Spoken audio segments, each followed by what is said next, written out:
தாவேக்கா அமைச்சரவை அமைச்சதுலேருந்தே மற்ற அமைச்சர்கள் எப்படி செயல்படுறாங்கன்றது எல்லாருக்கும் ஒரு கேள்விக்குறியாக தான் இருந்துச்சு.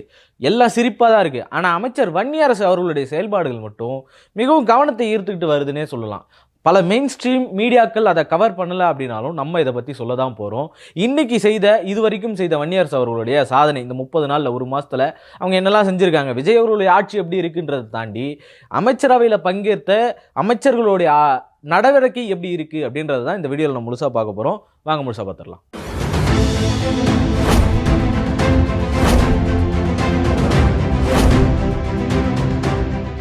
வணக்கம் தமிழ் சொந்தங்களே. அதாவது விழுப்புரம் கோட்டக்குப்பம் அப்படின்ற பகுதியில் தலித் மக்களுக்கு உரித்தான சுடுகாடு இல்லாத ஒரு இடத்துல அவங்களுக்குன்னு அரசு ஒதுக்குன அந்த சுடுகாடு அப்படி இந்த இடத்துல அவங்க சுடுகாடு அமைச்சுக்கணும் அப்படின்னு சொல்லி ஒதுக்குன ஒரு இடத்துல படகுகள் அத்துமீறி நிற்க வைக்கப்பட்டிருந்துச்சு. அவங்க ஆக்கிரமித்து நிற்க வச்சுருந்தாங்க படகுகள் மொத்தம். அது மீனவ குப்பம் அப்படின்றதுனால அந்த இடத்துல படகுகள் நிறுத்தி வைக்கிறது வழக்கமான ஒரு செயல் தான். ஆனால் அது எந்த இடத்துல நிற்க வச்சுருக்காங்க அப்படின்னு பார்த்தீங்கன்னா, இவர்களுக்குன்னு ஒதுக்குன தலித் மக்களுக்குன்னு ஒதுக்குன சுடுகாட்டுக்கான அந்த இடத்த தான் அங்கே வச்சுருக்காங்க. அதை எல்லாத்தையும் இன்னைக்கு அதிரடியாக எடுத்து போட்டுட்டு அங்கெல்லாம் நீங்கள் யாரும் படகு நிறுத்தக்கூடாது அப்படின்னு சொல்லி ஜேசிபி வாகனங்கள், கொக்லைன் வாகனங்கள்லாம் வச்சு அங்கேருந்து அப்ரூவப்படுத்திட்டு அந்த இடத்த ஃப்ரீ பண்ணி கொடுத்துருக்காங்க. இந்த இடத்துல நீங்கள் சுடுகாடு அமைச்சுக்கோங்க அப்படின்னு சொல்லி கொடுத்துருக்காங்க. என்னடா சுடுகாடு அமைச்சுக்கிறதுல என்னடா பெரிய விஷயம், இது எடுத்ததா பெரிய விஷயமா பேசுகிற அப்படின்னா, இங்கே பெரிய விஷயமா தான் பேசி ஆகணும்.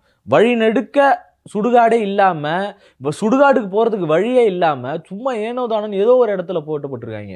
எப்பா வாழும் போது தான் அவனுக்கு நிம்மதி இல்லை, சாகும் போது கூட அவனுக்கு நிம்மதி இல்லை.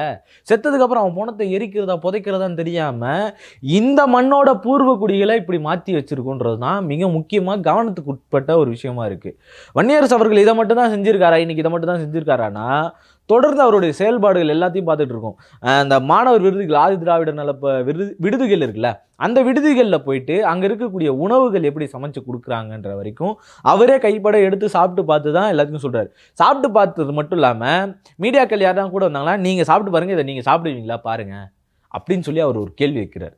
அங்கே தான் நம்ம எல்லாருக்குமே சும்மா ஏதோ ஆய்வுக்கு போகிறன்ற பேரில் இங்கே பண்ணவங்க எல்லாரும் என்ன பண்ணாங்க அப்படின்னு பார்த்தீங்கன்னா, இப்போ இந்த 15ஆம் தேதி தான் இந்த முருகை தயாரிச்சாங்க, நீ எப்படி கண்டுபிடிக்கிற? இன்னொரு பக்கம் போய் ஃபோட்டோ, விஜய் வேணா ஃபோட்டோ எங்கள் ஹாஸ்பிட்டலில் போயிட்டு இவர் பார்க்குற ஸ்டைல் எப்படின்னா, அப்படி விஜய் என்ன மாதிரியான லுக்கில் பார்க்குறாங்க. அப்பா விஜய் மேனத்தை விடுங்கடா அப்படின்ற மாதிரி தான் இருக்குது. இன்றைக்கி ஒருத்தர் போய் ஆய்வு பண்ணுறாரு, விஜய் என்ன ஃபோட்டோ இல்லையா, கேலண்டரில் அங்கே பெரியாரும் முன்னாள் முதல்வர் மு.க. ஸ்டாலின் ஐயா அவர்களுடைய ஃபோட்டோவும் இருக்குது, கலைஞர் அவருடைய ஃபோட்டோவும் இருக்குது. இப்படி 3 பேர் ஃபோட்டோ, அவங்க ஃபோட்டோ இருக்குது, விஜய் என்ன ஃபோட்டோ இல்லையே, முதல்வர் அவர் தானே அப்படின்னு கேட்குறாங்க. எப்பா ஃபோட்டோ இருந்தாலும் இல்லைனாலும் அவர் தான் இப்போதைய முதல்வர். அது இல்லை அப்போ கூட வைக்கணும் அப்படின்னா அவங்க வாசலில் ஃபோட்டோ வச்சுருக்காங்க. இது கேலண்டரு. கேலண்டர் தொங்குறதுல உங்களுக்கு என்னடா பிரச்சனை அப்படின்ற மாதிரி தான் இருக்குது. ஃபோட்டோ எடுத்துகிட்டு வந்து மாட்டினதுக்கு அப்புறம் தான் அவர் அங்கேருந்து நகர்றாரு. அப்போ நீங்கள் ஆய்வுக்கு போயிட்டு என்ன வேலை பார்த்தீங்க, அங்கே என்ன வழிமுறை இருக்குது, அங்கே என்ன நடந்துக்கிட்டு இருக்குது, அந்த மருத்துவமனையில் சுகாதாரத்துறை சரியாக செயல்படுதா, சுகாதாரமான ஒரு முறையில் அந்த இடத்துல எல்லாமே இருக்கா, வந்து தங்குறவங்களுக்கு அங்கே தங்கி நின்று பேஷண்ட்டை பார்த்துக்கிறவங்களுக்கு ரெஸ்ட் ரூம்ஸ் நல்லா தெளிவாக இருக்கா, அது சுத்தபத்தமாக பார்த்துக்கப்படுறாங்களா அப்படின்ற ஆய்வுகளில் நீங்கள் பண்ணீங்களா, மருந்துகள் எல்லாமே சரியான முறையில் தான் எக்ஸ்பைரி ஆனதெல்லாம் போய் சேருதா அப்படின்றத நீங்கள் ஆய்வு பண்ணீங்களா, கரண்ட் கரெக்டாக வருதா, உங்கள் ஆட்சியில் அது கரண்ட்டை பற்றி பேச முடியாது, அதை விட்டுருவோம். இப்படியான ஒரு ஆய்வுக்கு உட்படுத்துங்கன்னா நீங்கள் அதை பண்ணலை. விஜய்ன ஃபோட்டோ இல்லை. இப்போ அங்கே அதுதான் இந்த இந்தியா கூட்டணின்னு ஒன்று உருவானதுக்கப்புறம் இந்தியா பெரிய மாத்திரன்னு என்ன பண்ணாங்கன்னா பிஜேபி ஒரு வேலையை பண்ணாங்க. அப்படியான ஒரு வேலையை பார்த்து எல்லாருக்கும் ஒரு இருந்துச்சு. இப்போ நாட்டில் இருக்கிற இவ்வளோ பெரிய ஓட்டையில் உனக்கு அது மட்டும்தான் பிரச்சனை இல்லை, அந்த மாதிரி தான் இருக்கும். என்னென்னா அந்த மாவீரன் ஒரு படம் வந்துச்சு, நம்ம சிவகார்த்திகேயன் நடிச்சிருந்தா. அப்படி அவர் நடித்த படத்தில் வேறு அந்த பேட்ச் ஒர்க் பண்ணுற எல்லா இடத்துலையும் பேட்ச் ஒர்க் பண்ணியிருப்பாங்க. அந்த பேட்ச் ஒர்க் பண்ணுறவனை கூட்டின்னு வந்து வேறு மேலே அது சாஞ்சிக்குது பற்றி அந்த பேர், அதை மட்டும் கொஞ்சம் நேரம் நிமித்தி விடுன்னு வைங்க. ஏன்னா அந்த பில்டிங்கே பிரச்சனையாக இருக்கும், அங்கே லைட்டாக ஆணி அடித்தா கூட உடஞ்சி போயிடும். இப்போ நாட்டில் என்ன பிரச்சனை இருக்குது, அந்த மருத்துவமனையில் என்ன பிரச்சனை இருக்குது அப்படின்றதுலாம் தேட போகிறது கிடையாது. உனக்கு அங்கே விஜயண்ணா ஃபோட்டோ இல்லை, அதான் உனக்கு பெரிய குறைபாடாக இருக்குது. எப்பா நீங்கள் தாண்டா ஆட்சியில் இருக்கிறீங்க, அதை முதல்ல நீங்கள் ரியலைஸ் பண்ணுங்கள். ஃபோட்டோ வச்சாதான் கிடையாது, அதை தாண்டி அங்கே நீங்கள் செய்கிற செயல்பாடுகள் என்ன பண்ணால் உங்கள் ஃபோட்டோவை தானாக மேலே எடுத்துன்னு போய் வைக்கும். ஏன்னா இதுக்கு முன்னாடி இருந்த ஆட்சியாளர்கள் செஞ்ச செயல்பாடு அவங்க ஃபோட்டோ இன்னமும் அவங்ககிட்ட இருக்குது. அதை முறியடிச்சு காட்டுங்க. 108 மட்டும் ஜெயிக்க வச்சுங்க, இன்னும் கொஞ்சம் கூடுதலாக கொடுத்துருந்தீங்கன்னான்னு பேச தெரியுதுல்ல அவங்க அண்ணனுக்கு. அப்போ ஏன் செயல்பாடுகளில் இல்லை? கரண்ட் போதுன்னு நிற்கிறாங்க, இதெல்லாம் நின்றுட்டு இருக்காங்க. அமைச்சர்கள் எல்லாம் மங்குனித்தனமாக இருந்துக்கிட்டு இருக்காங்க. உண்மை அதுதான். நீங்கள் 1008 விமர்சனங்கள் வச்சாலும் ரீல்ஸ் போட்டு இன்வெஸ்டர்ஸை கூப்பிடுறதும் கிட்டத்தட்ட 35,000 கோடி நமக்கு நஷ்டம். தமிழ்நாட்டுக்குள்ளே வர வேண்டிய இன்வெஸ்ட்மெண்ட்டு 35,000 கோடி கிட்டது. எல்லாம் எந்த பக்கம் போயிடுச்சு அப்படின்னு பார்த்தீங்கன்னா ஆந்திராவுக்கு போயிடுச்சு. 2 இன்வெஸ்ட்மெண்ட் போயிடுச்சு, 15 கோடின்ட்டு. இப்போ எங்கே போகுது தமிழ்நாடு இன்வெஸ்ட்மெண்ட்டில்? எங்கே போகுது? பின்னடைவு, மிகப்பெரிய பின்னடைவு. அவ்வளோ இன்வெஸ்ட்மெண்ட் இங்கே வந்திருந்தா தமிழ்நாட்டோட ஜிடிபி 11லேருந்து இன்னும் அதிகமாக இருக்குமே. ஏன் அதுக்கு போக மாட்டேங்குது? நீங்கள் என்ன முன்னேற்றம் இந்த ஒரு மாதத்தில் பண்ணிட்டீங்க? அமைச்சர் வன்னியரசு அவருடைய பாதையை சரியாக போயிட்டுருக்காரு. இப்போ எங்களுக்கு அதிகாரம் இது வரைக்கும் கிடைக்கல, கிடச்சிருச்சு, எங்கள் வழியில் நாங்கள் போயிட்டுருக்கோம். இந்த ஆட்சி எப்படி நடந்தாலும் எனக்கு அதை பற்றி கவலை கிடையாது, அவங்க என்ன பண்ணாலும் எனக்கு கவலை கிடையாது. இங்கே அடியில் பாதிக்கப்படுறவன் மொத்த பேர் இருக்கான், அவன் எல்லாத்துக்கும் நான் தான் இன்றைக்கி பொறுப்பு. சமூக நீதித்துறைன்னு எனக்கு கொடுத்துருக்கீங்க. அந்த சமூக நீதித்துறையை எந்த அளவுக்கு சமூக நீதியாக செய்ய முடியுமோ, யாருக்கெல்லாம் இந்த சமூகத்தில் நீதிகள் மறுக்கப்படுதோ அவங்க எல்லாருக்கும் கொண்டு போய் சேர்த்துடணும். அதனுடைய ஒரு வெளிப்பாடு தான் இன்றைக்கி சுடுகாட்டுக்கான அவங்களுக்கான இடத்த உருவாக்கி கொடுத்தது. ஒருத்தனுக்கு சுடுகாடு இல்லைன்றது எந்த அளவுக்கு மிகப்பெரிய பிரச்சனையாக இருக்குது பாருங்க. இதில் ஏகப்பட்ட படங்களில் பேசுனாங்க. சமீபத்தில் கொஞ்ச நாளைக்கு முன்னாடி வந்த நந்தன்ற ஒரு திரைப்படம் மிகப்பெரிய வழிகளை பேசியிருக்கும், தலித் மக்களுடைய மிகப்பெரிய வழிகளை பேசியிருக்கோம். ஏன் அப்படின்னு பார்த்தீங்கன்னா, அந்த நந்தன் படத்தில் இருக்கக்கூடிய பிரச்சனை என்ன அப்படி இருக்குன்னா, அவன் அடிமட்டத்தில் இருப்பான். அந்த தொகுதி தனி தொகுதியை மாற்றிடுவாங்க, அந்த ஊரே தனி ஊராட்சி மன்றமாக மாற்றிடுவாங்க.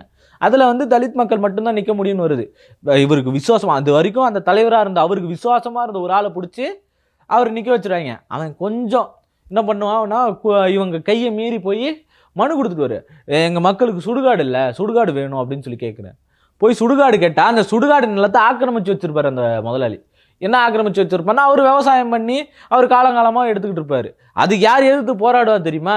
எப்பா இந்த இடத்த ஆக்கிரமிப்பு பண்ணியிருக்காங்கன்னு சொல்லி அந்த இடத்துல எல்லாத்தையும் அகற்றத்துக்கு வந்தால் அந்த இடத்துல யார் போராடணும்? அதே ஊராட்சி மன்ற தலைவர் போய் போராட்டுமார். சசிகுமார் நடிச்சிருப்பார். அந்த கதாபாத்திரத்தை ரொம்ப அருமையாகவே பண்ணியிருப்பார். அவர் போய் நின்று மறித்து, எப்பா இங்கெல்லாம் இது பண்ணாதீங்க, எங்கள் தலைவர் நான் விடமாட்டேன்னு. கண்மூடித்தனமான விசுவாசம் இருக்குல்ல, அது இங்கே எங்கே கொண்டு போய் சேர்த்துருக்குன்றது தான் அதோடைய விளைவுகள். அப்படி தான் நம்மளை எல்லாரையும் நம்ப வச்சு, அவங்க தான் நமக்கு படியளக்கிற சாமி நம்மளை எல்லாரையும் நம்ப வச்சு நம்மளை ஏமாற்றிக்கிட்டு இருந்திருக்காங்க. நம்ம சொத்துக்கள் எல்லாத்தையும் அவங்க தான் திருடி வச்சுருந்துருக்குறாங்க அப்படின்றது தான் இதனுடைய நிதர்சனமான உண்மை. இது ஒரு பக்கம். அப்படின்னா கோயம்புத்தூர் பக்கம் அண்ணா நகரில் அரசு பேருந்துகள் வரலை, ரொம்ப வருஷமாக அரசு பேருந்துகள் வரலை. அவங்க ஆள் ஏறுறாங்களோ இல்லையோ, அங்கே அரசு பேருந்து போயே ஆகணும். ஏன் இன்னொரு 1.5 கிலோமீட்டர் போகாதா அவங்களுக்கு அப்படின்னு கேள்வி கேட்டு அந்த இடத்துக்குள்ள முறையாக பஸ்ஸு வந்தது. பல பேர் வரவேற்றாங்க. ஏன்னா அவங்க ஊருக்கு முன்னாடி வரைக்கும் வரும், அதுக்கப்புறம் வராது. இது மிகப்பெரிய வருத்தம் அளிக்கக்கூடிய ஒரு விஷயமா இருந்துச்சு. இதை பற்றி பல திரைப்படங்கள் எடுத்திருக்காங்க, திரைப்படங்கள் வாயிலாக பேசியிருக்காங்க. அது என்ன தீர்வை கொண்டு வந்துச்சு அப்படின்னா, இங்கேருந்து ஒருத்தன் போய் அதிகாரத்தில் உட்காந்தாதான் அதை கொடுப்பாங்க. இது வரைக்கும் இருந்த எந்த அரசாங்கமும் அதை கொடுக்கல. இப்போ அரசாங்கமும் அதை கொடுக்க கிடையாது. அவங்களுக்கு அதெல்லாம் கவலை கிடையாது. விஜயன ஃபோட்டோ இருக்குதான்றது தான் கவலை, ரீல்ஸ் போடுறாங்கனால்றது தான் கவலை. அந்த கவலைகளை தீர்க்கிறது யார் அப்படின்னா, அங்கே போய் உட்காந்தா அமைச்சர் வன்னியரசு அவர்கள் மட்டும்தான். அவர் தொடர்ந்து செஞ்ச ஆய்வுகள் எல்லாமே பார்த்தீங்கன்னா சிறப்பான ஆய்வுகள். அது சரியான முறையிலையும் செஞ்சுருக்காரு. தனி சட்டம் கண்டிப்பாக கொண்டு வரப்படும் அப்படின்னு சொல்லியிருக்காரு. பல்வேறுபட்ட தலித் மக்களுக்கு இன்னமும் பட்டாக்கள் போய் சேரலை, வீடு இல்லாமல் தான் பல பேர் இருந்துக்கிட்டு இருக்காங்க. இந்த 5 வருஷத்துக்குள்ளே என்னால் எவ்வளோ முடியுமோ அத்தனை பேருக்கும் கொண்டு போய் பட்டாக்களை சேர்த்துருவோம் அப்படின்னு சொல்லியிருக்காரு. பட்டாக்கள் கொடுக்கணும்ன்றது நிதர்சனமான ஒரு தேவை கூட, அடிப்படை தேவை கூட. ஒரு மனுஷனுக்கு அடிப்படை தேவை என்ன அப்படின்னா, உண்ண உணவு, உடுத்த உடை, இருக்க இருப்பிடம். இது 3ம் ரொம்ப பேசிக்கான ஒன்று. இப்போ அதை தாண்டி கல்வியும் அவசியம். இப்படியான இந்த கல்வி அவசியங்கள் இது எல்லாமே மறுக்கப்பட்டது, அடிப்படையிலேயே மறுக்கப்பட்டது யாருக்குன்னா இந்த தலித் மக்களுக்கு. தலித் மக்களுக்கு மறுக்கப்பட்டதை கொண்டு போய் சேர்க்குற ஆளாக ஒரு ஆள் யார் இருக்கா அப்படின்னு பார்த்தீங்கன்னா, இன்றைக்கி வன்னியரசு மட்டும்தான் இருந்து செயல்பட்டுக்கிட்டு இருக்காரு. வன்னியரசு இல்லை, எப்பா அந்த கல்வியில் புதிய மாற்றங்கள் கொடுக்க போகிறோம் அப்படின்னு சொல்லி ராஜ்மோகனை உட்கார வச்சாங்கல்ல, தலித் அமைச்சர் தானே அவர், என்ன செஞ்சுருக்காரு அப்படின்னு ஒரு கேள்வி இருக்குல்ல. இதுக்கு முன்னாடி இருந்தவங்க கூட என்ன செஞ்சுருக்காங்கன்ற ஒரு கேள்வி இருக்குல்ல. இதுக்கு முன்னாடி இருந்தவங்க ஓரளவுக்காச்சும் செஞ்சுருக்காங்க, அந்த செயல்பாடுகளை நம்ம பார்த்துருக்கோம். அதனோட விளைவாக தான் நம்ம இன்றைக்கி உட்காந்து நம்ம பேசிக்கிட்டு இருக்கோம். ஆனால் இப்போ இருக்கக்கூடிய இந்த அரசு அமைஞ்சதுக்கு அப்புறம் கல்வித்துறையில் ராஜ்மோகன் அவர்கள் என்ன செஞ்சுருக்காரு, என்ன புதிய திட்டம் கொண்டு வந்திருக்காரு, எப்படி மாற்ற போகிறேன்னு சொல்கிறாரு. அவர் சொன்னது எல்லாமே பார்த்தீங்கன்னா எப்படி இருக்கும் அப்படின்னா, இதுக்கு முன்னாடி டெண்டர் கொடுத்து எடுத்து வச்ச புத்தகம் அது. பாருங்கள் இந்த சேஃப்டி மெஷர்ஸ்லாம் நாங்கள் கொடுத்துருக்கோன்னு சொல்லி சொல்கிறாருல்ல, நாங்கள் சட்டங்கள்லாம் அதில் பதிவு வச்சுருக்கோம் அப்படின்னு சொல்லி ஒரு புத்தகத்தை எடுத்து தொடர்ந்து காட்டுறாங்கல்ல, அண்ணாட்சியில் மாறிச்சின்னு சொல்லிட்டு. அதில் ரொம்ப தெளிவாக 5ஆம் தேதி பிரிண்ட் ஆகி அந்த புக்கு வந்துருச்சு. 5ஆம் தேதியே வந்துருச்சு. 4ஆம் தேதி தான் நீங்கள் ஜெயிச்சதே. தாவேக அரசு அமையறதுக்கு அமைய கூட இல்லாது, இழுபறியில் இருந்துச்சு. நீங்கள் மெஜாரிட்டி நீங்கள் தான் 108 தொகுதி அப்படின்னு தெரிஞ்சு வந்ததே 4ஆம் தேதி தான். 5ஆம் தேதி இங்கே என்ன நடக்குது அப்படின்னா அந்த புத்தகம் வந்து இறங்கிருச்சு, அதில் பிரிண்டில் போட்டிருக்கு. இது எல்லாத்தையும் மீறி இவங்க ஆட்சியில் தான் இது எல்லாத்தையும் கொண்டு வந்தாங்கன்னா எங்களை பார்த்தா எப்படி கேனப்பைய மாதிரி இருக்குதான்னு 4 பேர் கேட்க மாட்டாங்களா? அந்த மாதிரி தானே உங்கள் செயல்பாடுகள் எல்லாம் இருக்குது. ஒரு தலித்துக்கு முதல் முறையாக கொடுத்துருக்காங்க இல்லை, அதுக்கு முன்னாடியே 2 பேர் கொடுத்துருக்காங்க. இவர் வந்து என்ன செஞ்சுட்டாரு, தலித் மக்களுக்காக என்ன செஞ்சுருக்காரு? கல்வி புத்தகங்களில் தீண்டாமை ஒரு பெருங்குற்றம்னு பக்கத்தில் மட்டும் இல்லை, அது உள்ளுக்குள்ளேயே மிகப்பெரிய பாடமாக கொண்டு வந்து சேர்ப்போன்னு வார்த்தை வந்துச்சா? அப்படி வந்திருக்கணும்ல. கல்வித்துறை அமைச்சராக நீங்கள் வன்னியரசை போட்டிருந்தா அது நடந்திருக்கும். அதை செய்யலை, இன்னைக்கு அது நடக்கலை. அதை மீறி அவருக்கு கொடுத்த ஒரு வழிமுறையின் மூலமாக என்ன முதல் வார்த்தையை என்ன பேசினாரு தெரியுமா? அங்கே உட்காந்ததுக்கப்புறம் முதல் விஷயமா எங்கே கொண்டு போய் என்ன சேர்க்கணுன்றது தெரியுமா சொன்னார்? மலைவாழ் மக்கள் மொத்த பேருக்கும் கல்வியை கொண்டு போய் சேர்த்துடணும், அவங்க கல்வி பெறதான் முதல் முக்கியத்துவமாக இருக்கணும் அப்படின்னு சொல்லி அவர் முதல் பேட்டியில் சொல்கிறாரு. இப்போ முதல் பேட்டியிலேருந்து இப்போ கடைசி இன்னைக்கு வரைக்கும் நடந்த சம்பவங்கள் எல்லாமே வந்து பார்த்திங்கன்னா அவருடைய ஆய்வுகள் தொடர்ந்து நடந்துகிட்ருக்கு. இன்னைக்கு இந்த வந்த ஒரு மாதத்தில் இப்போ தானே வந்துக்கிறாங்க, என்ன பண்ண முடியும் அப்படின்ற கேள்விக்கு பதில் உங்கள் ஆட்சியில் இப்போ அமர்ந்திருக்கக்கூடிய கூட்டணி ஆட்சியில் அமர்ந்திருக்கக்கூடிய வன்னியரசு அவர்கள் மட்டும்தான் பதில். சரி, மற்ற கூட்டணியிலேருந்து அமைச்சரவையிலேருந்து உட்காந்தாங்களே அவங்க என்ன பண்ணாங்க அப்படின்னா, உயர்கல்வித்துறை அமைச்சராக காங்கிரஸ் வந்து ஒருத்தர் போய் உட்காந்துருக்காருல, அவர் என்ன பண்ணுறாருன்னா பல்கலைக்கழகங்களோட வேந்தர் யாராக இருக்கணும் அப்படின்னு பார்த்தீங்கன்னா முதல்வராக இருக்கணுன்றதான் இது வரைக்கும் இருக்கக்கூடிய சட்ட நியதி. ஜெயலலிதா கொண்டு வந்தாங்க. அதை மாற்றி அப்படிலாம் இருக்கணும்னு அவசியம் இல்லைங்க. எப்படி அப்படிலாம் இருக்கணும்னு அவசியம் இல்லைங்க. அந்த மாநிலத்தோடைய முதல்வர் இருக்கணுன்றது நியதி. அவங்க அந்த பல்கலைக்கழகங்களை படித்து முடிச்சிட்டாங்க அப்படின்னா அவங்க இந்தியா ஃபுல்லாக எங்கே வேணாலும் வேலைக்கு போகலாம், அந்த படித்த துறையை சார்ந்து. இது வழக்கமாக இருக்கிற எல்லாருக்கும் தெரிஞ்ச ஒரு விஷயந்தான். நீங்கள் முதல்வராக இருக்கிறதுனால அங்கே என்ன பண்ணுதுன்னா அந்த பல்கலைக்கழகம் மாநிலத்துக்கு சொந்தமானதாக இருக்குது. இல்லை அப்படிலாம் இருக்க முடியாதுன்னு மாறிடுச்சு அப்படின்னா நேஷ்னலைசம் பண்ணி இவங்க என்ன பண்ணுவாங்க அப்படின்னா வெளி மாநிலத்திலேருந்து யார் வேணாலும் இங்கே வந்து படிக்கலான்ற மாற்றிடுவாங்க.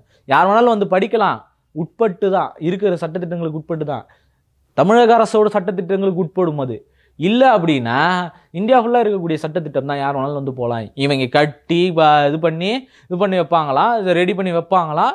இவங்க நேஷ்னலிசம்ன்ற பேரில் வந்து எல்லாரும் இங்கே வந்து படிச்சுட்டு போயிடுவாங்களா? இங்கே இருக்கிறவங்கலாம் எங்கே போவான்? இந்த கேள்வி வருதில்ல. இதுதான் ஐஐடிலையும் அண்ணா பல்கலைக்கழகங்கள்லையும் பல மருத்துவ கல்லூரிகள்லையும் இன்றைக்கி நடக்கிறது. நீட்டுன்றது மூலயமா என்ன நடக்குது அப்படின்னா தமிழ்நாட்டில் மட்டும்தான் இது வரைக்கும் மிக அதிகமான இன்ஃப்ராஸ்ட்ரக்சர்ஸ் கொண்ட மருத்துவ கல்லூரிகள் இருக்குது. இது யார் ஒரு முனைப்பில் கட்டுது அப்படின்னு பார்த்தீங்கன்னா இதுக்கு முன்னாடி 50 வருஷ ஆட்சியில் தான் நடந்துச்சு. அவங்க ஆட்சியிலேருந்து இவங்க எல்லாத்தையும் செஞ்சு வைப்பாங்க, நேஷ்னல்ன்ற பேரில் இவங்க எடுத்துன்னு வந்து எல்லாத்தையும் இங்கே சொல்லிவிடுவாங்க. ஒரு எய்ம்ஸ் கட்ட துப்பு இருக்குதா? மதுரையில் இன்னமும் ஒரு பில்டிங் எழுப்பிட்டு இருக்காங்க. இப்போ இருக்கிற சிடிஆர் நிர்மல்குமார் வரைக்கும் கேள்வி எழுப்பிட்டு தான் இருக்கார். இவங்க எல்லாருமே கேள்வி எழுப்பிட்டு தான் இருக்காங்களே தவிர அதை கட்டுறதுக்கு மத்திய அரசுக்கு துப்பு கிடையாது. அதை தான் இங்கே நடந்துக்கிட்டு இருக்கு. ஆட்சியும் அதிகாரமும் யார் கையில் போய் சேரணும் அப்படின்றதுக்கு மிக சிறந்த உதாரணமாக யார் இருக்காருன்னா இன்றைக்கி வன்னியரசு செயல்பட்டு இருக்காரு. அவர் செயல்பாடுகள் குறித்து நீங்கள் என்ன நினைக்கிறீங்க அப்படின்றத மறக்காமல் கமெண்ட்டில் சொல்லிட்டு போயிடுங்க. நன்றி.